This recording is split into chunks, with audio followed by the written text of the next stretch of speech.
Hello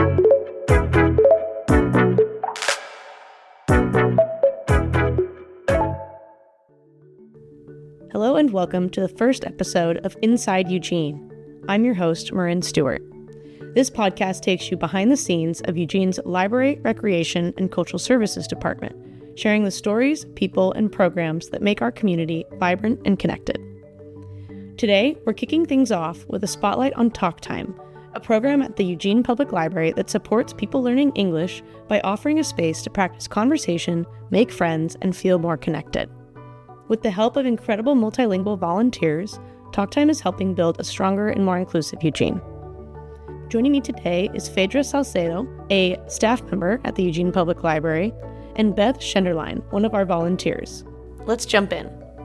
Hi, Phaedra, and welcome to the podcast. First of all, tell me a little bit about yourself and the languages that you speak.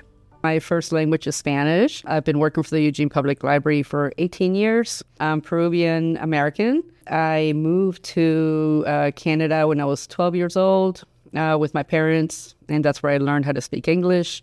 I don't know, I still feel like learning a language is a lifetime process. There are times when I pronounce words incorrectly and when I'm confused by sayings and certain idioms. So yes, I can very much relate to our participants. What is the Talk Time program? Describe a Talk Time session for me. Well, Talk Time is a partnership with LCC to support ESL students and anyone who's learning English.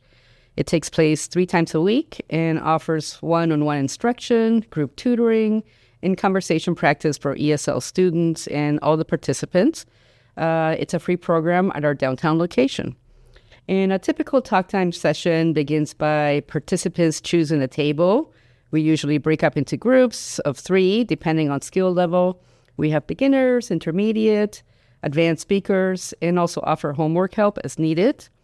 Each week, we have a different topic to cover, though quite often conversation is just organic.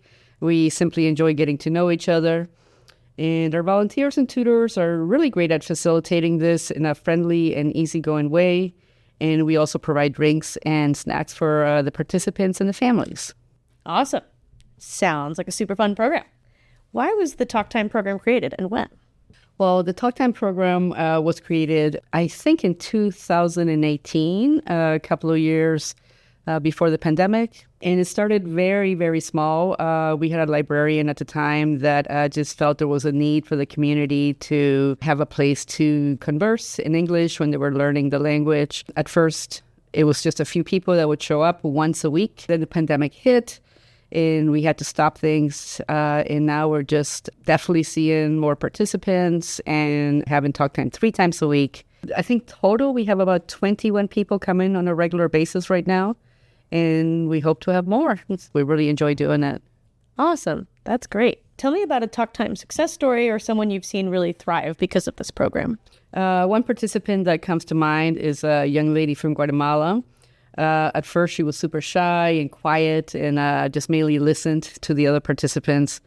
And I spoke with her, I think about a month ago, and I realized that her English had improved greatly. And it was just really great seeing how much her confidence had also increased. Super cool.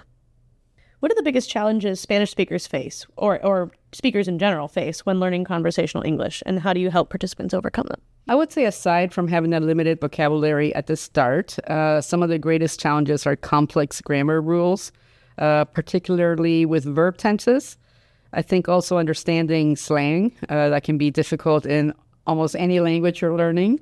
And for some, pronunciation can be difficult. It's often hard to follow the natural flow of a conversation when you're first learning the language. And how we help our participants is by providing a safe and friendly space where everyone is welcome. Our volunteers, the tutors, the library staff are very patient and understanding and help everyone advance at their own pace. Learning Spanish, the verb tenses were definitely the hardest thing for me. What does this program and its environment mean to you personally? Well, it means a lot, but I would say it's a chance to give back to my community in a way that is totally relatable to my own personal experience. And it's also an opportunity to be surrounded by people from various parts of the world, just sharing our experiences and our cultural differences and our similarities as well. Why do you think programs like this are important for the Eugene community? Well, Talk Time gives the participants an opportunity for social connection. And as their English skills progress, it opens up doors for both economic and personal growth. So programs like this also facilitate easier access to services from the receiver and the providers. And they can enhance education for families and ESL students. And finally, it advances our library's mission to provide equitable resources and opportunities for everyone. Awesome. Sounds great. Anything else about the program you want to say before we switch over to Spanish? Well, I would hope that it continues, that it keeps growing, and that people become aware of it and drop in and check it out. Thanks so much, Phaedra. Hey, Beth, welcome to the podcast. First of all, tell me what you do with the library. I volunteer with Talk Time every week at the library. I speak English and I speak Japanese. I grew up in Japan, spent 24 years over there. Just learned it as a kid. So that's what I do. Why did you move to Japan when you were younger? My parents were Christian missionaries. I had no choice. I just had to go along. Yeah. It was a great place to grow up. Do you feel like it's benefited you now that you're here? Yeah. Oh, I mean, I feel like I have two cultures.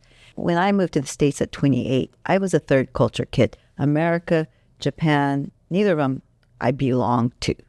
So I felt like a fish out of the water here. And so I kind of know, even though I spoke English, what it's like to just be so unsure of everything in the new place. Yeah. And what made you decide to volunteer with the Talk Time program? I was looking for some English classes for a friend who had just moved here from Japan. And we were at the LCC downtown center when one of the teachers said, well, there's this thing at the library called Talk Time. You should take him to there. So I brought the Japanese guy. There was this family from Turkey who had showed up with 3 kids. There was no childcare, so I love kids, and so I started playing games with the kids. I thought, oh my gosh, this is fun. I love these kids. They, we communicated pretty well, and so I thought, well, I'll come back. And then I came back, and then it looked like they needed some more volunteers, so I thought, well, I'll just come, and that's how I kept coming. Tell me about a Talk Time success story or someone you've seen really thrive due to this program. Well, the guy I brought along, Kai, pretty much didn't speak any English. I'm pretty lost. Kai was, sure enough, in about a month, I could hear him speaking English, and I was like, great. Just gave him the courage and, brought the English out of him, and it was so cool. And it's just been amazing watching him develop in the last 2 months and his confidence in English. That's awesome. That's got to be so cool to see. Yeah. What are the biggest challenges Japanese speakers face when learning conversational English, and how do you help them overcome that? I think for Japanese people, pronunciation is the hardest thing. They can read and write somewhat because they're educated in English, but they never have a chance to speak the English or listen to real authentic English. So just learning to pronounce the words. Also, Japanese tend to be shy and they don't want to put themselves out there. And so you have to kind of just be patient with them and not put the answers in their mouth. Let them, get up the courage to talk and just help them. And I think for me, just showing respect, because I think sometimes when someone doesn't speak the language, they feel like they're dumb, and I think that's so sad because they're not, they're smart people. They just don't speak our language. And so I think treating them with respect and being, patient and trying to understand what they're saying and then just helping them speak up. That's my way. What does this program and its environment mean to you personally? For me, it's been just fun. Thought, well, I can do this. I can come back and do this because I'm having so much fun. And, I get hugs from these kids and they're always talking to me before the class and after the class. And I look forward to seeing them. And then the students I've been able to get to know, I just enjoy it. And I guess it's stress-free in that I'm a volunteer, so there's not these expectations, well, you have to help this person go from A to B in certain time. So to me, it's just a relaxed place that I can be myself and help someone who needs help with the language. Awesome. That's so cool. I love that. Why do you think programs like this are important for the community generally? It's hard to move to another country when you can't speak their language, and you feel like you're a child again. And I watched my parents in Japan not being able to speak the language, and it was hard for them and very humbling for them. And I know a lot of people in Japan were so kind to my parents in helping them and trying to communicate with them in their broken Japanese. And that people coming to the States, if we can extend the welcome and say, hey, it's okay, you can't speak our language perfectly, but we think you're amazing and we want to get to know you. And I think it just makes them feel much more comfortable. And I mean, like this guy Kai had no friends here, and his wife's in this master's program when he hardly sees his wife in yellow.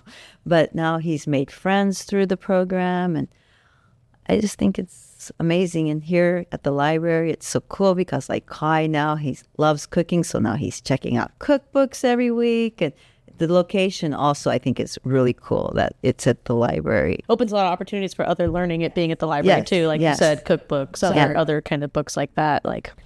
Great place for learning. All right. Anything else that you want to say about the program and your experience with it? I'm just glad I found out about it. Yeah. Great. Thank you. Yeah, thank you.